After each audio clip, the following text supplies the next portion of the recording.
Assalamualaikum warahmatullahi wabarakatuh. Perkenalkan, nama saya Nurmala dari kelas 3I. Di sini saya akan mempresentasikan mengenai jaringan Wi-Fi yang terdapat pada mata kuliah jaringan komputer dengan dosen pengampu Alim Surya Saruman Eskom MPD. Adapun latar belakang dari jaringan Wi-Fi sendiri. Melihat perkembangan teknologi informasi pada saat ini, berkembang seiring dengan revolusi teknologi informasi. Hal ini terlihat pula dalam perkembangan teknologi di bidang telekomunikasi yang berkembang pesat teknologinya dalam layanan komunikasi bergerak di dunia atau mobile evaluation. Perkembangan teknologi telekomunikasi di dunia terjadi dengan sangat pesat dikarenakan kebutuhan untuk berkomunikasi dan bertukar data dengan cepat, mudah, dan mobile. Salah satu teknologi komunikasi yang sedang mulai banyak diimplementasikan, khususnya di Indonesia, adalah teknologi wireless Wi-Fi atau wireless LAN. Teknologi Wi-Fi atau yang lebih dikenal dengan wireless LAN atau WLAN telah banyak diimplementasikan oleh masyarakat, baik di dalam maupun di luar negeri. Selain untuk aplikasi private, WLAN juga banyak digunakan untuk aplikasi publik atau hotspot. Selain karena teknologinya, WLAN sangat cepat berkembang karena harganya yang murah dan perangkat mudah didapat. Banyak vendor yang telah menyediakan perangkat WLAN, di mana masing-masing saling interoperable karena masing-masing mengikuti standar yang sama, yaitu IEEE 80211.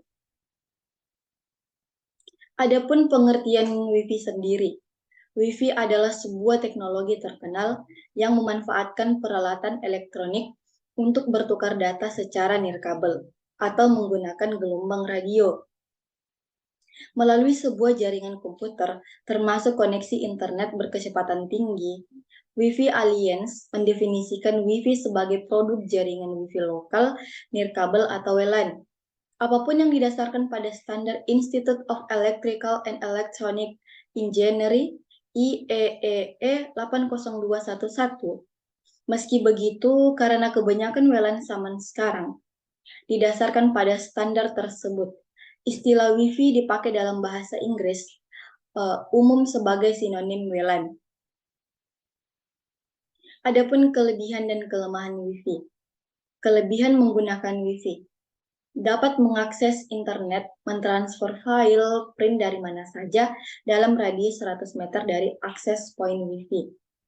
Mengurangi kekacauan kabel, kabel belakang, desktop, atau netbook. Jika Anda menyiapkan sebuah kantor baru, Anda dapat mengurangi biaya setup IT dengan mengimplementasikan Wi-Fi, dapat menghemat biaya kabel dan biaya pada soket jaringan. Jaringan kabel dan soket cenderung memburuk dari waktu ke waktu, sedangkan Wi-Fi tidak memiliki kerugian ini. Jika Anda memiliki lokasi kantor lebih dari satu dan staf Anda melakukan perjalanan antara kantor, Anda cukup menginstal jaringan Wi-Fi di setiap lokasi akal.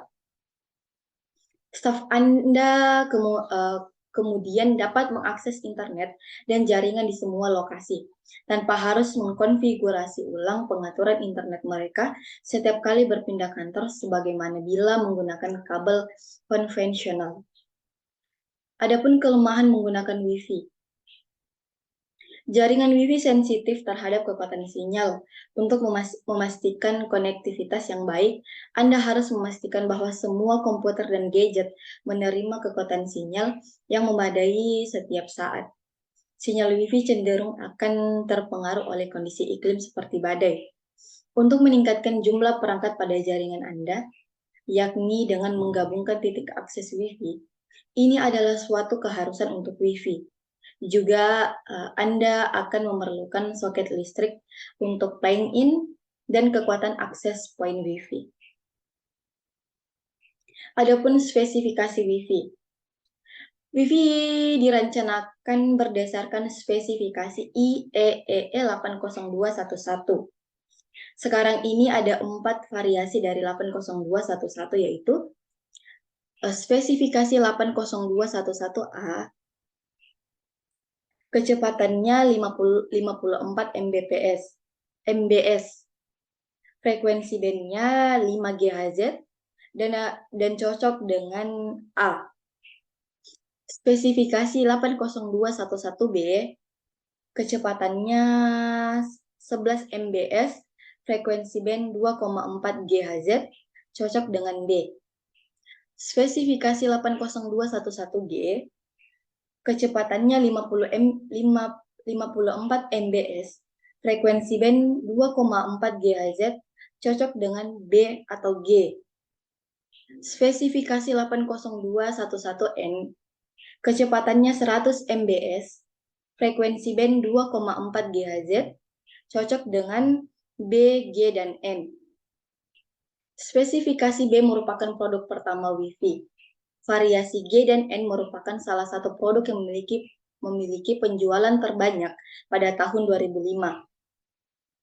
Versi Wi-Fi yang paling luas dalam pasaran US sekarang ini berdasarkan dalam IEE 80211B atau G berproses pada 2400 MHz sampai 2483,50 MHz.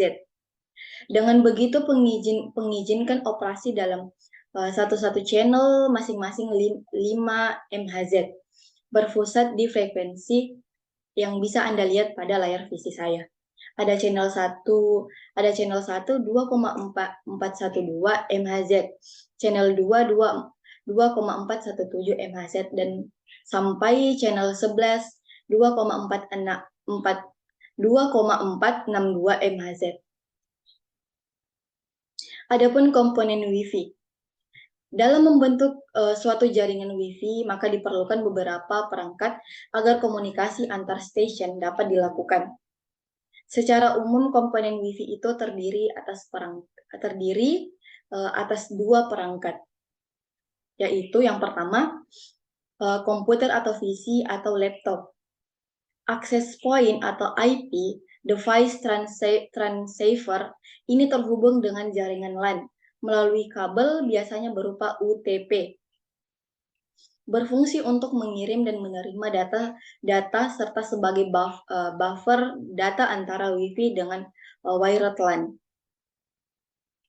Adapun keamanan pada Wi-Fi.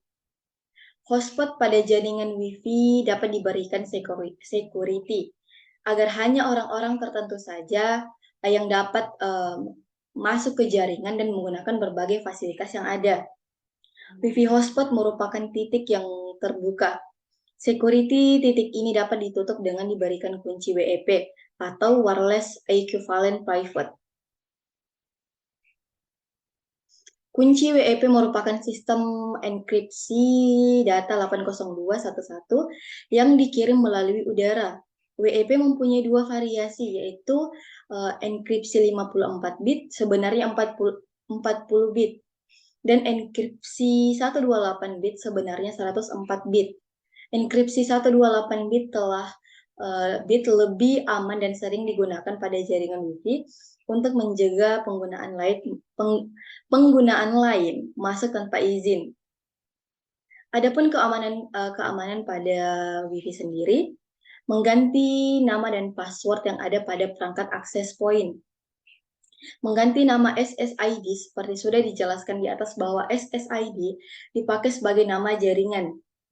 Mengaktifkan MAC address filtering perangkat access point yang Anda pasang akan mencatat setiap MAC address yang telah terhubung kepadanya. Nonaktifkan fasilitas broadcast dari SSID untuk penggunaan rumah, di mana SSID pasti sudah Anda ketahui, maka fasilitas ini hendaknya Anda matikan.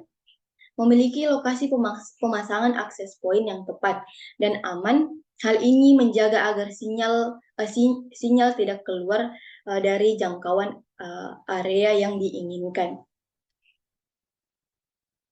Adapun tipe dari jaringan nirkabel Wi-Fi sendiri, yang pertama ada Wireless Wide Area Network atau WWANS.